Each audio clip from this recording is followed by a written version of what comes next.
नमस्कार साथियों। क्या आपने कभी सोचा है कि धर्म क्या है? राम राम जी। जय सिया राम। जय श्री राम। राधे राधे। जय माता दी। साहेब बंदगी।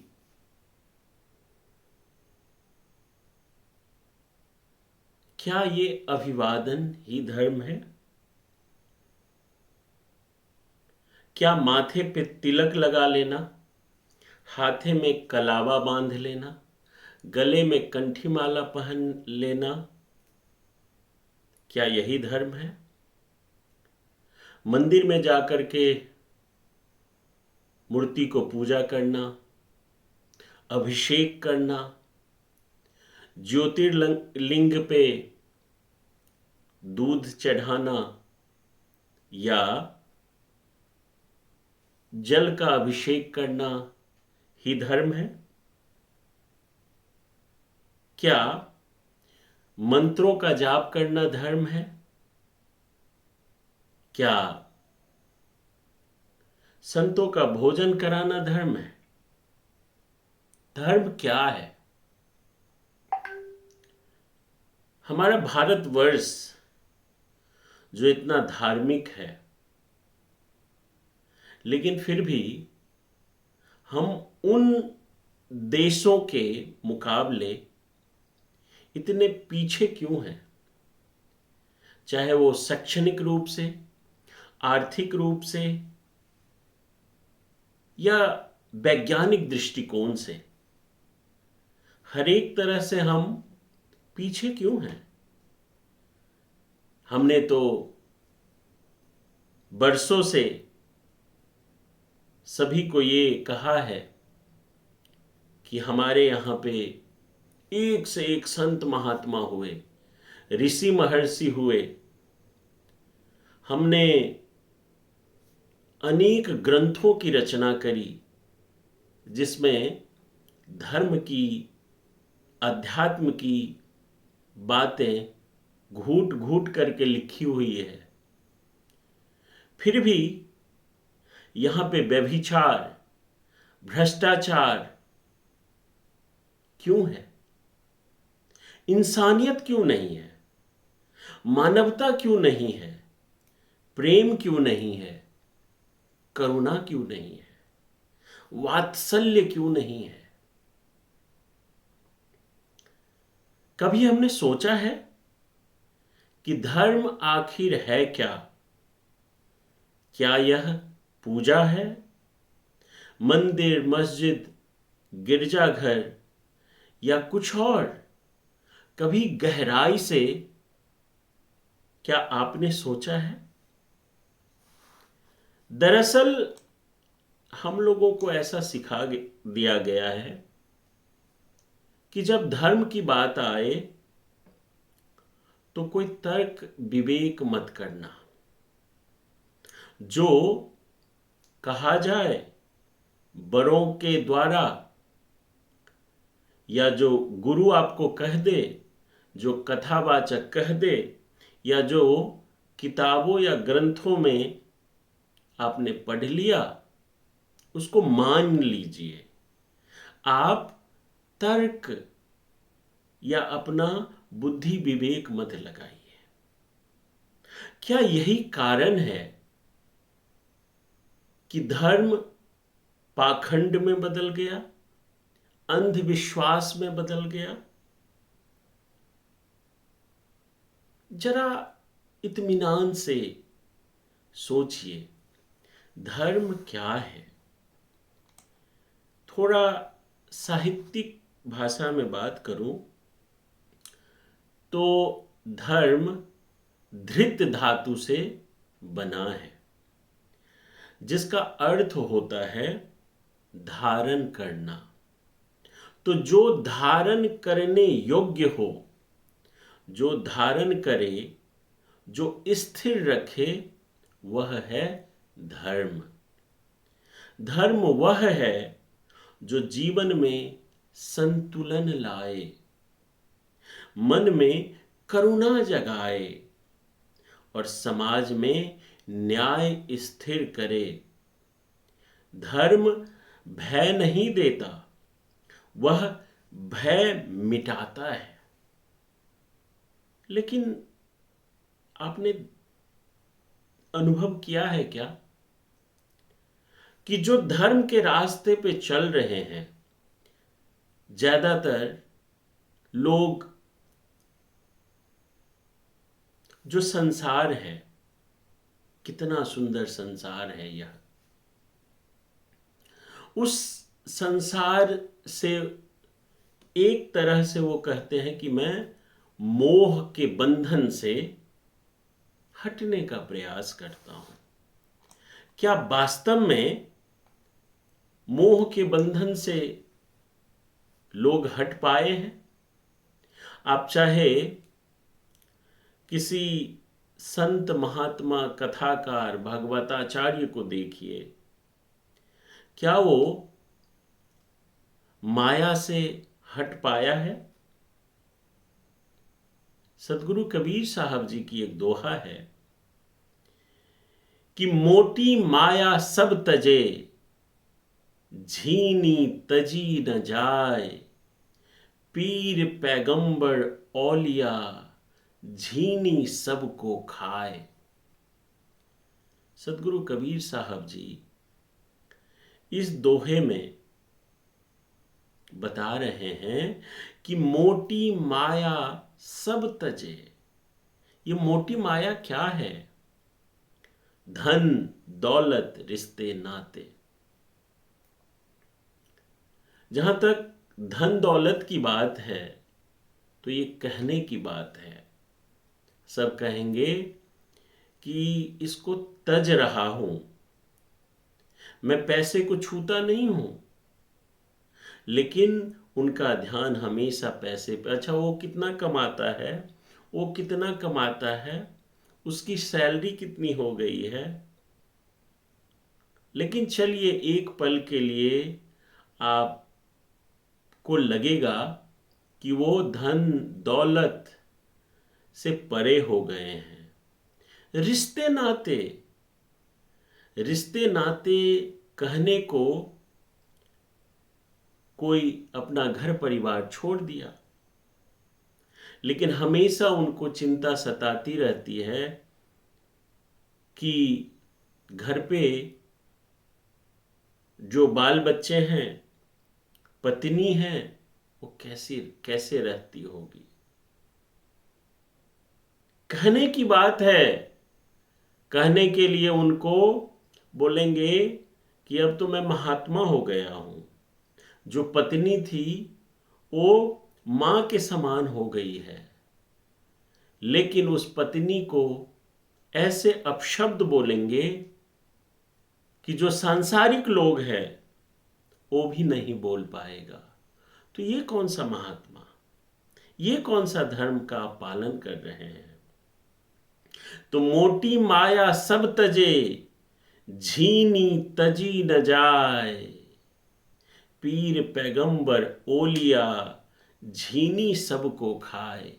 साथियों, ये जो दोहा है, इसका विश्लेषण मैं कभी और बहुत डिटेल में करूंगा। बहुत जबरदस्त दोहा है। इसको अगर डिटेल में विश्लेषण किया जाए, विस्तार से विश्लेषण किया जाए, तो एक एपिसोड 3-4-5 घंटा कम से कम लगेगा। अब आते हैं धर्म पर। तो भीष्म पितामह की एक उक्ति है, धर्मः मतिभय उद्धृतः। इसका अर्थ है, सच्चा धर्म वही है जो विवेक से उत्पन्न हो और भय, अन्याय और अधर्म को मिटा दे। क्या हम लोग हिंदू धर्म में हैं? हिंदू धर्म में जो वर्ण व्यवस्था है, जो जाति व्यवस्था है, क्या ये धर्म परायण है? सोच के देखिएगा। जब वर्ण व्यवस्था की बात होगी तो जिनको वर्ण व्यवस्था पे लाभ मिला है वो हमेशा इसके पक्ष में रहेंगे कि ना ना, ये तो बहुत अच्छा है, बहुत अच्छा है। और जिनको इस वर्ण व्यवस्था के कारण हजारों वर्षों तक प्रताड़ना झेलना पड़ा, आज अगर वो खुल के इसका विरोध करते हैं तो वही लोग उसका प्रतिकार करने आ जाते हैं। तो ये धर्म कहां हुआ? जिस धर्म की बेसिक्स में वर्ण व्यवस्था है, जाति व्यवस्था है, वो सबसे अच्छा धर्म कैसे हो सकता है? कोई कहेगा कि हमारे यहां पे जो वर्ण व्यवस्था है वो जन्म से नहीं, कर्म से था। लेकिन आपको रामायण काल में, महाभारत काल में ऐसे कई उदाहरण देखने को मिल जाएंगे कि वो जन्म आधारित ही है, कर्म आधारित नहीं है। अगर आप यहां पे जो किताबों में लिखा है उसकी भी बात करेंगे तो लोग आपको ही झुठलाएंगे। जैसे वाल्मीकि रामायण में संबूक वध की कथा आती है। संबूक एक शूद्र कुल में जन्मा हुआ व्यक्ति जो तपस्या कर रहा होता है, उसको राम जी के द्वारा हत्या कर दिया जाता है कि तुम शूद्र होकर के ऐसे तपस्या नहीं कर सकते हो, तुम्हारा यह धर्म नहीं है। देखिए, धर्म ये शूद्र का धर्म नहीं है, ये ब्राह्मण का धर्म है। उसमें बता दिया गया है अनेक, ब्राह्मण का ये धर्म, क्षत्रिय का ये धर्म, वैश्य का ये धर्म, शूद्र का ये धर्म। एकलव्य का अंगूठा काट लिया जाता है। किस लिए? आप सबको कथा से, आप सब लोग इस कथा सबसे भली भांति जानकार होंगे। अरे कर्ण के साथ कितना अन्याय हुआ इसी वर्ण व्यवस्था, इसी जाति व्यवस्था के कारण। लेकिन उसको धर्म से जोड़ दिया गया कि यह शूद्र का धर्म नहीं है। अक्सर हम आप लोग समाज में देखते होंगे कि ये पति का धर्म है, ये पत्नी का धर्म है, ये पिता का धर्म है, ये पुत्र का धर्म है। सब चीज में धर्म लगा हुआ है। लेकिन क्या एक पिता पुत्र का धर्म जो बताया गया है उसमें बदलाव नहीं हो सकता? पति की सेवा पत्नी करे, अच्छी बात है, लेकिन अगर पत्नी की को आवश्यकता हो तो क्या पति सेवा नहीं कर सकता? यह अधर्म हो जाएगा, अन्याय हो जाएगा। तो यह कौन सा धर्म है? पति पत्नी पे चिल्लाए, डांटे, लेकिन पत्नी जोर से ना बोल दे, वो अधर्म हो जाएगा। ये कहां की धर्म है? ये कहां की धर्म है? और इसी को हम धर्म कहते हैं। असल में जो धर्म हम लोग हर चीज में बना बैठे हैं ना, हमारा देश पितृसत्तात्मक से चलता आया है। यहां पे पुरुष प्रधान समाज है, तो सब कुछ पुरुषों के अनुकूल बनाया गया है। रीति रिवाज, संस्कृति, संस्कार। क्या कभी हमने सोचा है कि एक नारी का धर्म तो आपने दे दिया, पति का सेवा करना, पति का आज्ञा मानना, पति के चरणों में रहना, लेकिन क्या पति पत्नी परायण नहीं हो सकते? पति पत्नी पे चिल्लाए, खूब अधिकार जमाए, लेकिन पत्नी हर तरह से दुख दर्द झेलता रहे, यही धर्म है। क्या यह धर्म है? सोच के देखिएगा साथियों। संतों ने क्या क्या कहा है? धर्म कोई परिधान नहीं, कोई जाति या पंथ नहीं, धर्म वह है जो मन को निर्मल करे और जीवन को सच्चा बना दे, वो धर्म है। लेकिन मैं तो अक्सर देखता हूं, जो धर्म ग्रंथ काफी पढ़ लिया, साधु संतों की संगति में बहुत रह लिया, लेकिन फिर भी जब उनके वाणी इतने कठोर, इतने कुटिल, इतना अहंकार भरा होता है, तो सोचने योग्य होता है। धर्म वही जो जोर दे, प्रेम वही उपदेश, बांट न पाए जो किसी को, वही सच्चा देश। सतगुरु कबीर साहब जी की वाणी कितनी अद्भुत है। वो कहते हैं कि पोथी पढ़ी पढ़ी जग मुआ, पंडित भया न कोय, ढाई आखर प्रेम का, पढ़े सो पंडित होए। आप चाहे कितना भी ग्रंथ पढ़ लीजिए, कितना भी साधु संतों की संगति में बैठ लीजिए, अगर आपका मन निर्मल नहीं हुआ,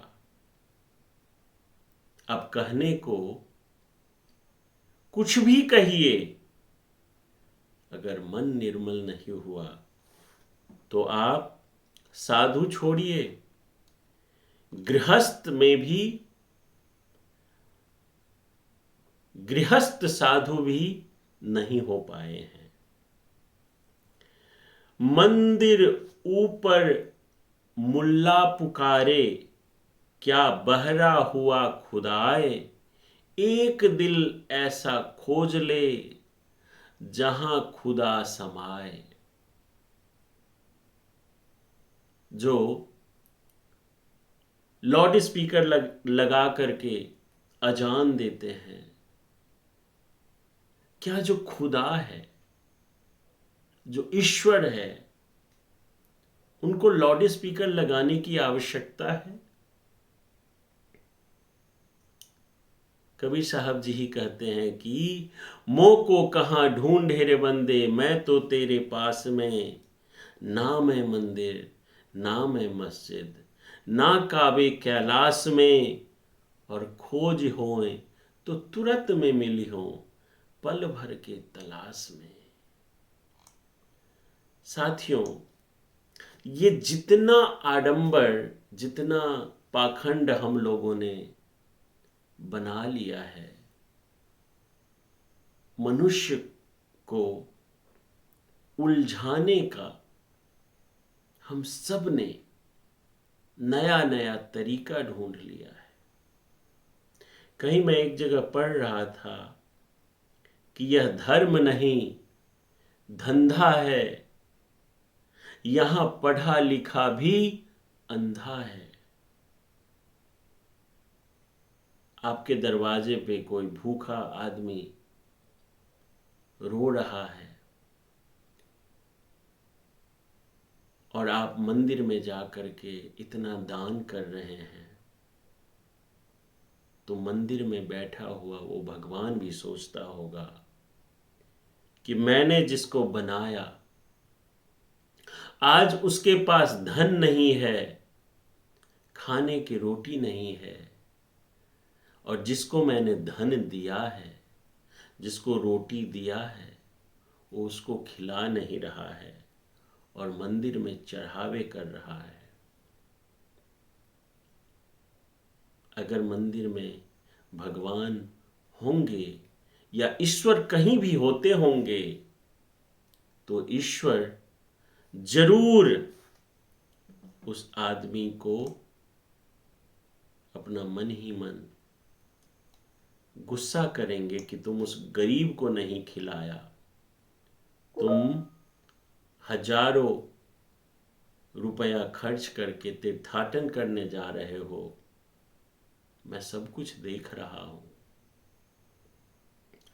तुलसीदास जी कहते हैं कि परहित सरिस धर्म नहीं भाई, पर पीरासम नहीं अधमाई।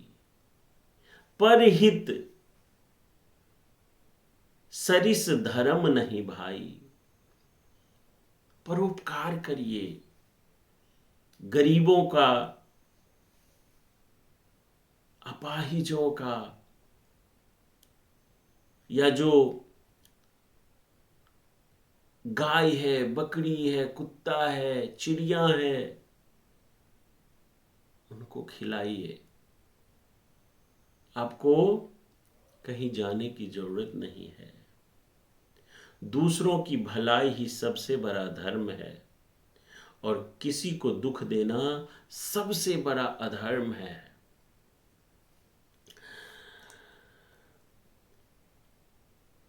बुद्ध का धर्म बाहरी नहीं, यह आत्म जागृति का धर्म है। न हिंसा धर्मे न घृणा पथ में, धर्म हिंसा में नहीं, प्रेम और करुणा में है साथियों।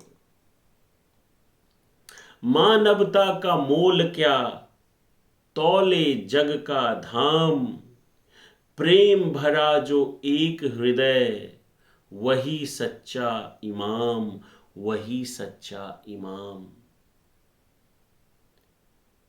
धरती एक कुटुंब है, एक हवा एक धाम, क्यों बांटे जग आदमी, जब सबका एक ही नाम, जब सबका एक ही नाम। इंसान वही कहलाए जिसका कोमल मन, दूसर दुख पर रो परे, जैसे अपना तन। जिस घर में मुस्कान हो, बांटे हर दिल प्यार, वही घर मंदिर बन गया, वही खुदा का द्वार। हमारे यहाँ पे समानता की बड़ी अभाव है। एक धरा एक आसमां, एक ही जीवन श्वास, क्यों फिर मन में भेद हो, जब सब में वही प्रकाश, जब सब में वही प्रकाश।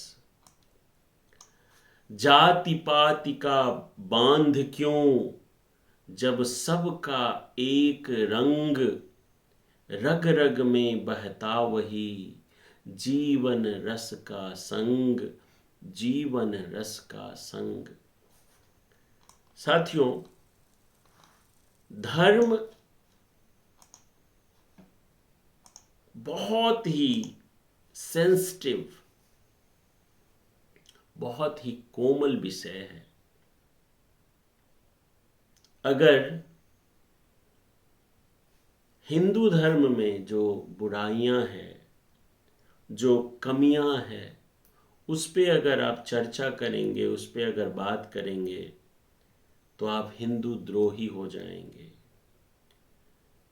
ऐसे ही दूसरे धर्म में, अगर मुस्लिम धर्म में कुछ इस प्रकार की बातें कही गई है जो मानवता के खिलाफ है, विरुद्ध है, उसके विषय में अगर आप बात करेंगे तो आप इस्लाम विरोधी हो जाएंगे।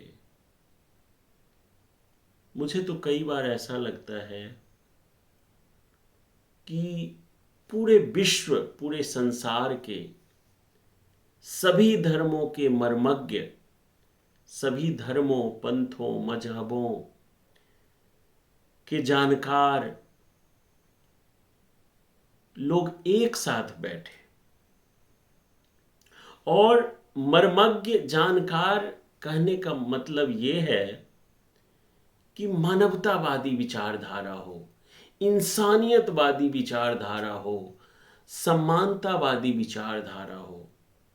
सब लोग, कुछ हिंदू में से, कुछ इस्लाम में से, कुछ क्रिश्चियन में से, कुछ बौद्ध धर्म में से, कुछ जैन धर्म में से, सब लोग एक साथ बैठे और बैठ करके सभी धर्मों का निचोड़, सभी धर्मों की अच्छाइयों को लेकर के एक ऐसा धर्म बने जहाँ पे न वर्ण व्यवस्था हो, न जाति व्यवस्था हो, जहाँ पे न कोई ऊंच हो, न कोई नीच हो, जहाँ पे किसी जीव की हत्या नहीं लिखी हो, जहाँ पे बलि प्रथा नहीं हो, जहाँ पे पर्यावरण संरक्षण की बात किया गया हो,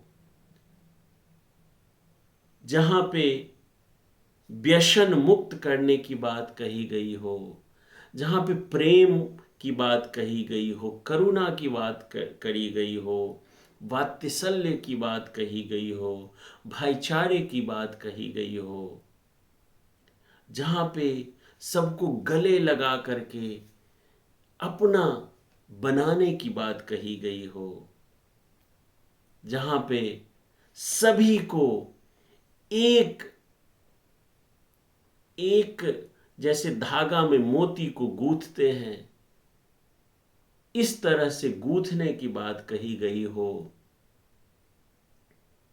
ऐसा कोई धर्म बनाया जाए जिसमें कोई बुराई नहीं हो। लेकिन अगर जिस धर्म में हम लोग हैं, हिंदू धर्म में ही अगर आप देखेंगे तो बहुत ऐसी रीति रिवाज, ऐसे ऐसे आपको लिखा हुआ रामचरितमानस में, भागवत गीता में, ब्रह्मसूत्र में, मनुस्मृति में, व्यास स्मृति में, पराशर स्मृति में, हर जगह इस तरह की बातें मिल जाएंगे जो मानवता के लिए, इंसानियत के लिए, समानता के लिए, सिर्फ मानवता ही क्यों कहूं, मैं तो इस चराचर जीव के जितने भी प्राणी हैं, चाहे वो चल है अचल है, उन सब के लिए कुछ कुछ ऐसी बातें लिखी हुई है जो विचारणीय है, उसे विचार करनी चाहिए। और असल धर्म क्या है? धर्म ऐसी व्यवस्था का नाम है जो धारण करने योग्य हो, जिसमें कोई न ऊंच हो न नीच हो, जहां पे प्रेम की बात हो, वात्सल्य की बात हो, करुणा की बात हो, ऐसा कोई धर्म बनाया जाए तो कितना अद्भुत होगा। मिलते हैं किसी और विषय पे। आज मैं बहुत अच्छे ढंग से प्रस्तुत नहीं कर पाया हूँ क्योंकि विचारों का इतना ज़्यादा आदान प्रदान चल रहा है कि मैं बहुत चीज़ें ऐसा लग रहा है कि 4-5 घंटा अगर इस पे मंथन करें तभी इसको सही ढंग से एक स्वरूप दे पाएंगे। धर्म ऐसा विषय है। तो साथियों, सोचिएगा और आप भी बताइएगा कि धर्म क्या है। क्या जो हमारे यहाँ पे जो धर्म की हर चीज में धर्म घुसाया गया है कि ये पिता का धर्म है, पुत्र का धर्म है, ये पति का धर्म है, पत्नी का धर्म है, बहुत चीजें हैं। एक एक विषय पे बात करेंगे तो बहुत घंटों लगेगा। तो आप बताइएगा संक्षिप्त में धर्म क्या है। कमेंट करके ज़रूर बताइएगा। मैं आपका कमेंट का इंतज़ार करूँगा। मिलते हैं किसी और विषय पे। तब तक के लिए बहुत बहुत आभार।